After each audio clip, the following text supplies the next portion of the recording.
خبر شامل کرتے ہیں میرپور خاص سندھ سے ہمارے نمائندے عدنان غوری سے۔ جی عدنان غوری، اپڈیٹ کیجیے گا۔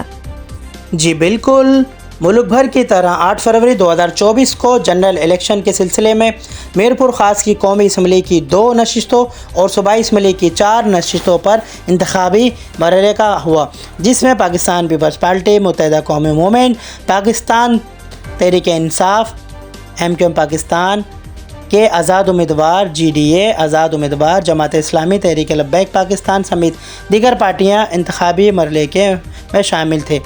پولنگ کے عملے اپنے مقررہ وقت پر شروع ہو کر مقررہ وقت تک بغیر تعطل جاری رہے۔ اس دوران کسی مقام سے کوئی ناخوشگوار واقعے کی کوئی اطلاع نہیں ملی۔ تمام انتخابی عمل کے دوران ضلع پولیس انتظامیہ میرپور خاص سمیت دیگر قانون نافذ کرنے والے اداروں کی جانب سے سخت حفاظتی انتظامات کیے گئے تھے۔ پولنگ اسٹیشن پر پولیس و رینجرز کے اہلکار اپنے فرائض انجام دے رہے تھے۔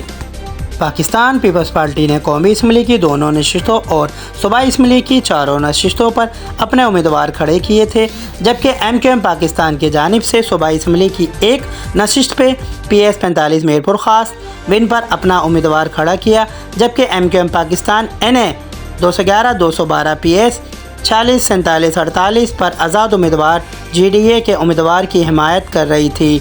آخری اطلاعات تا غیر حتمی غیر سرکاری نتائج کے مطابق پاکستان پیپلز پارٹی کے امیدوار و قومی و صوبائی اسمبلی پہلے نمبر پر، MQM پاکستان اپنی ایک ہی نشست پر PS 45 میرپور خاص ون پر دوسرے اور پاکستان تحریک انصاف کے آزاد امیدوار تیسرے نمبر پر تھے۔